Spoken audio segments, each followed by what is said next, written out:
¿Qué significa ser un autor independiente? ¿Cómo es la vida diaria de un autor independiente?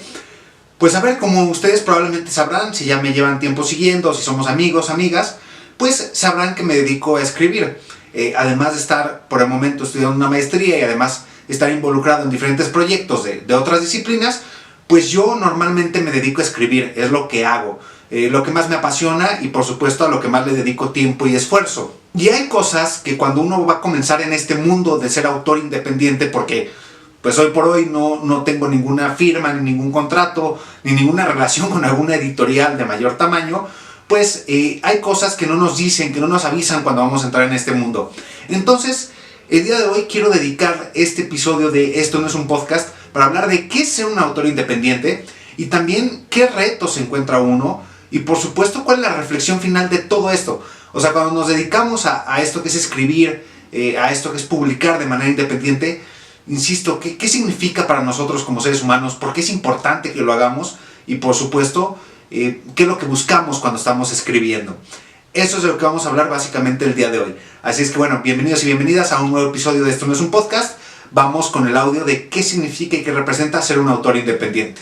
Bueno, tal y como lo comentaba en la introducción de este video, hoy platicaremos de lo que significa y representa ser un autor independiente, y un autor independiente aquí además en México, que si ustedes son de Latinoamérica o específicamente en México, pues sabrán que el arte en México pues vive en un contexto de constante reto, de constante superar barreras financieras, morales, ideológicas y muchas otras más, ¿no? Hacer arte en México es complicado, de verdad es complicado. Y pues un autor independiente evidentemente lo hace aún más complicado porque, bueno, no hay una institución, no hay alguna editorial detrás de mí, ¿no? Sino que soy yo pero yo intentando buscar un espacio en esta industria de la literatura. Entonces es complicado. Lo primero que quiero hacer es contarles de manera muy breve mi historia. Yo comencé a escribir desde que era pequeño relativamente, al ser mi abuela también poeta y escritora. Pues yo desde pequeño me acerqué al mundo de la literatura y puedo decir que relativamente desde pequeño comencé a escribir, aunque obviamente escribí de manera ya digamos más profesional, más trabajada, sería a partir tal vez de los 17, 18 años. A partir de ello, publiqué a los 20 años mi primer libro, que fue El color del mango, un libro que pues le fue relativamente bien en ventas en el sentido de que prácticamente todo el tiraje de libros que imprimí se vendió muy bien, que además puedes hacer un primer libro, como que mucha gente se emociona por ese proyecto nuevo en tu vida y apoya de manera vehemente, ¿no? Y le fue bien, insisto, le fue bien en términos de ventas. Pero eso fue hace ya casi 5 años, todavía no se cumplen los 5 años, pero ya pronto se cumplirán los 5 años. Y a partir de ello, pues se vienen muchos retos, momentos muy buenos, momentos más complicados, momentos donde si bien he obtenido algunas victorias, pues también muchas y bastantes derrotas, ¿no? Entonces ha sido toda una aventura, pero básicamente eso es lo que he hecho. Al momento cuento con 4 libros publicados y cada libro ha representado pues un reto nuevo y ha representado también una aventura nueva en el sentido de que cambian quiénes son las personas que leen tus libros, cambian cuáles son las plataformas que sí te invitan o te dejan presentar los libros y cambia muchísimo en general todo lo que rodea la publicación de un libro. Esa es mi breve historia. Pero quiero decirles que dentro de todos estos retos, porque ya lo menciono, aunque han sucedido cosas muy interesantes a partir de publicar, pues también hay retos muy marcados que yo tengo como muy presentes, ¿no? Y creo que cuando uno habla de los retos, cuando se dedica a hacer arte, pues muchas veces como que a la gente no le gusta escuchar esa parte del discurso, ¿no? Prefieren como escuchar la parte de que ¡ay, qué emoción, qué éxito, qué padre, los aplausos y tal! Pero no les gusta mucho escuchar esta parte triste o dolorosa de producir arte y que existe. Pero pese a que existe esta zona caótica, sinuosa de hacer arte y de manera independiente hacer arte, hay una razón del por qué hacemos esto y con eso quiero comenzar el punto número 2 de este audio. ¿Por qué hacemos lo que hacemos? ¿Por qué escribir? ¿Por qué hacer cine? ¿Por qué hacer teatro? O sea, ¿por qué hacer arte cuando es tan complicado en nuestro contexto, ¿no? Y creo que hay una respuesta muy sencilla. Las personas que somos creativas, que creo que todos y todas somos creativas en mayor o menor nivel, pero creo que todas las personas creativas y que nos apasiona el arte, es imposible que dejemos de crear.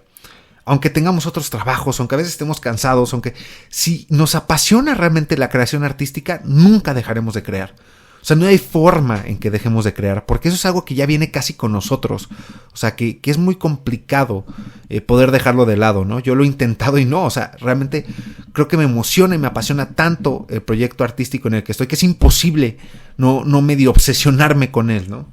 Y creo que eso sucede con todos los artistas, insisto, teatro, cine, literatura y cualquiera, ¿no? Número 3, o el punto número 3 de esta conversación. Eso sí lo debo de decir que lo noté conforme fui ingresando en esta escena literaria, digamos, acá de mi zona del país y con toda la gente que lo he conocido a lo largo de estos años. Debo de decir que sí, los retos son más grandes de lo que uno cree al principio. Y esto lo digo sobre todo para artistas que apenas van a comenzar en este mundo, que sí tengan muy presente el hecho de que los retos son más complicados de lo que parecen. Uno cuando va a publicar su primer libro piensa que ese libro va a ser un bestseller y que se va a vender de manera impresionante y que todo le van a aplaudir y va a ser súper reconocido y vas a ser un autor de élite. Y lo cierto es que no. Puede suceder, sí ha llegado a suceder en la historia, hay casos y ejemplos muy claros, pero es muy difícil. La mayoría de las veces no, publicas y uno y otro y buscas financiamiento de acá y haces esto y esto otro y resulta que no les va bien a tus libros, ¿no? Y es una realidad. Y por eso lo quiero contar con ustedes y lo quiero platicar con ustedes, porque, insisto, cuando uno se adentra a esto, no es consciente de los retos que significa el estar aquí, ¿no? Y muchas veces pensamos que el reconocimiento o el desarrollo artístico pues va a ser algo muy sencillo que va a ocurrir de un día para otro y no es así. Es pelea, tras lucha, tras resistencia. Entonces no es tan sencillo como a veces nos puede parecer cuando estamos desde afuera. El cuarto punto que me gustaría tratar con ustedes es ¿qué es lo que esperamos al crear? Porque a ver, creo que es muy obvio que ya lo mencionábamos, creamos porque esto nos apasiona, porque esto nos emociona y no podemos evitarlo, pese a todos los retos tan importantes y relevantes que hay. Pero ¿qué es lo que esperamos al crear? Y eso es una pregunta que creo que muchas veces como artistas nos debemos de realizar, porque es ¿qué espero cuando creo un producto artístico? ¿Espero que le vaya bien en términos económicos? ¿Espero obtener reconocimiento? ¿O simplemente espero comunicar y conectar con otras personas a partir de mi producción artística? Eso es bien importante saberlo. Yo puedo decir que en los últimos meses o tal vez ya años he tenido o he realizado este trabajo arduo de entender por qué estoy creando, ¿no? Estoy creando para tener likes, estoy creando para que esto llegue a miles de personas o estoy creando para que llegue a la persona correcta y conectar con esa persona, ¿no?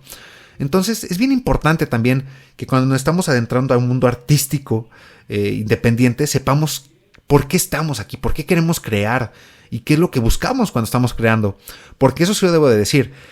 Yo creo que si inicias a producir arte pensando en volverte rico o pensando en obtener reconocimiento y fama y tal, no es el camino. Porque, insisto, creo que más bien es un camino de retos más que de amplios reconocimientos o gustos, ¿no? Entonces, eso lo debo de mencionar, que es bien importante que reflexionemos qué espero cuando estoy creando. Insisto, en mi caso, cada vez me he orientado más a que cuando creo, lo que busque sea conectar con otras personas a partir de mis emociones y mis producciones artísticas. Eso es lo que yo, por ejemplo, hoy por hoy busco. Pero es importante que nos hagamos esa pregunta.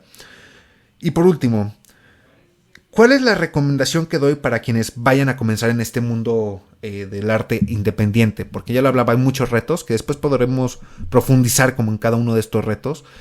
Pero ¿qué es lo que yo recomendaría para si tú eres un autor que apenas va a comenzar en este mundo, si tú eres un actor, un músico, es decir, que apenas vaya a comenzar en esta escena artística? ¿Qué te recomiendo mucho? Estar donde están tus ilusiones, estar donde está tu expectativa de vida, ¿no? ¿A qué me refiero con esto? Voy a explicar. Si tú eres alguien que se ve como un escritor reconocido, ¿dónde debes de estar? Pues en la biblioteca, leyendo y escribiendo, ¿no? Si tú te ves como un actor o una actriz de teatro reconocida, ¿dónde debes de estar? Pues en un taller de actuación o presentando alguna obra o gestionando algún performance. Es decir, siempre que pensemos en cuál es nuestra expectativa, o sea, cómo nos vemos a futuro, cómo vemos estas ilusiones, pues pensar que debemos de actuar con base en ellas, ¿no? Porque a veces sucede, y yo lo he visto cientos de ocasiones en esta escena e industria artística más local, que mucha gente tiene deseos muy concretos o deseos muy válidos sobre qué quieren ser como artistas, pero no están en ese lugar correcto, ¿no? O sea, que dices, bueno, qué interesante que quiera ser una gran actriz o qué interesante que quiera ser un gran escritor, pero donde estás ahora es complicadísimo, es muy difícil, ¿no? Si estás en otras disciplinas totalmente alejadas, si estás distraído o distraída en otras 1001 cosas o otros 1001 temas poco relevantes para lo que es tu profesión o tu disciplina, pues va a ser muy complicado. Y breve acotación, breve paréntesis, con esto no me refiero a que no puedas tener un trabajo aparte o que no estudies otra carrera aparte, porque eso es súper necesario y más en nuestra economía, y como lo menciono, con lo difícil que es ser artista aquí en México y en Latinoamérica. No me refiero a eso, sino a busca esos espacios a donde tengas espacios libres. Pues digo, está excelente, te la puedes pasar a lo mejor haciendo otras 1001 cosas, ¿no? También muy interesantes, saliendo con otras personas a tal lugar o yendo a practicar otra disciplina totalmente ajena. Pero si ahí no está tu ilusión como artista, pues ¿para qué estás yendo a esos sitios que no te están beneficiando ese desarrollo artístico, de talento, de incluso valores y pensamientos humanos, ¿no? Entonces creo que esa es una recomendación bien importante porque, insisto, va a ser un camino muy difícil, un camino muy complicado, y algo que es bien importante es que no nos alejemos del camino en el que queremos estar. Si yo quiero ser autor, pues tengo que trabajar y tengo que escribir y tengo que estar pegándole cañón a la computadora para poder efectivamente escribir, ser un autor reconocido. Entonces, esa sería mi recomendación. Creo que con los amigos que han conseguido como estos logros, amigos o amigas que han conseguido estos logros de su disciplina muy particular, ha sido gracias a eso, a que están donde están sus ilusiones, que realizan esas acciones que en el fondo es lo que les apasiona y quieren realizar. Entonces, bueno, esa sería mi recomendación, y creo que con esto acabamos este audio, que tal vez amplíe un poquito, pero creo que es un tema en el que nos podemos seguir además mucho tiempo más. Gracias por escucharme, regresamos con el Fausto presencial. Muchísimas gracias por llegar hasta acá en el video, muchísimas gracias por seguirle dando apoyo a estos videos. Estoy a la orden de cualquier duda o comentario, les dejo mis redes sociales. Muchas gracias por mirar, nos seguimos viendo en próximos videos de Esto No Es Un Podcast. Y recuerden que me apoyan muchísimo comprando mis libros, llévele, son libros buenos, baratos, bonitos. Entonces, pues sí, creo que esa es la mejor manera que tengo de hacerle publicidad a todo esto.